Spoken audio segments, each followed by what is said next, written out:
Well, if you clicked the button, you either had this auto come up, in which case, wow, auto come up, that's amazing.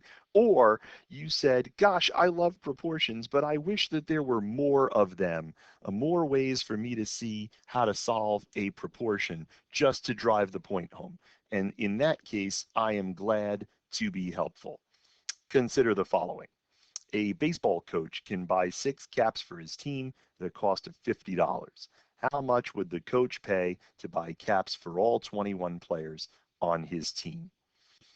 Again, I'll present two approaches here, the scale down, scale up, and then the cross multiplication. You may want to pause the video here, try it yourself, see if I do what you do.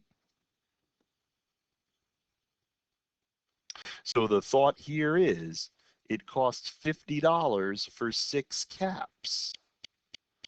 So we could figure out how much one cap is, right? We could figure that out. We could do 50 divided by 6.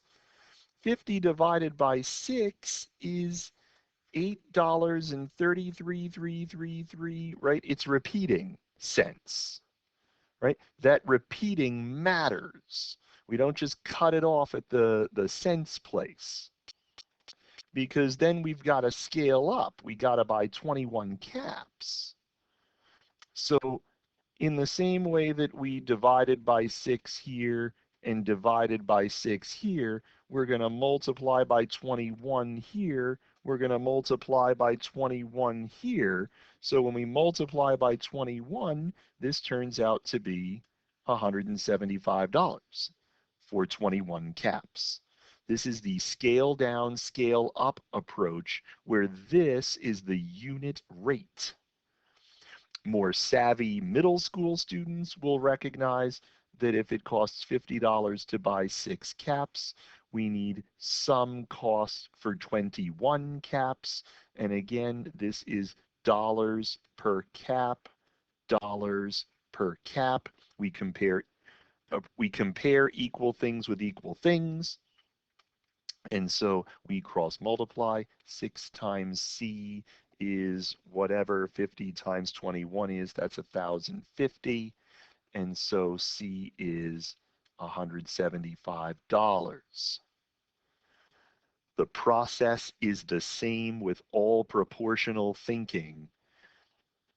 We can scale down or scale up. We can consider a proportion and cross multiply. How about this one? Might be worth pausing. A person who weighs 90 pounds on Earth weighs 15 pounds on the moon. How much does a 123-pound person weigh on the moon? Might be worth figuring out how to scale down, scale up, or how to use a cross multiplication. Well, 90 pounds on Earth is 15 pounds on the moon. This is the Earth. This is the moon. Sorry, this is not the Earth. This is a person's weight on the Earth. And this is not the moon. This is a person's weight on the moon. So it might be worth considering how much a 1 pound thing on the moon weighs on Earth. So we would divide by 15 and divide by 15 to figure out the unit rate. A 1 pound object on the moon weighs 6 pounds on Earth. So now we have a 123-pound person on Earth. This is still on Earth, looking to figure out what that person weighs on the moon. How do we do that? Well, should have been blue. Well, we've got to multiply by something to get there.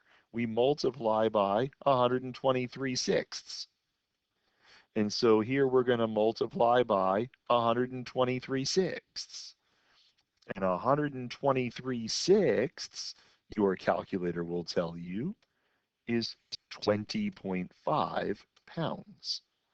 Is that reasonable? Sure, it's reasonable.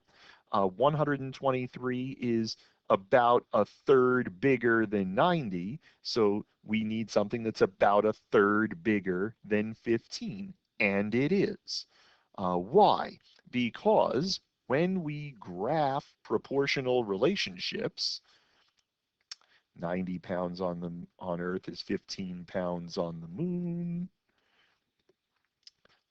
and then 123 pounds on Earth is 20 and a half pounds on the moon. Every time you graph a proportional relationship, you get a line that goes through the origin because a 0 pound object on Earth weighs 0 pounds on the moon. That's also true in this example. 0 caps cost $0, and so on for all proportional thinking. We could cross multiply. 90 pounds on Earth is to 15 pounds on the moon, as 123 pounds on Earth is to m pounds on the moon. And then we would cross multiply. I have no idea what 123 times 15 is, but you're screaming it at my screen. And so m is 20.5 pounds. I hope these are illustrative. When we gather in class, I'll have more questions from actual New York State assessments for middle schoolers that will help you to see how you've got to prepare people to do this stuff. And then we'll talk about some deeper things. See you then.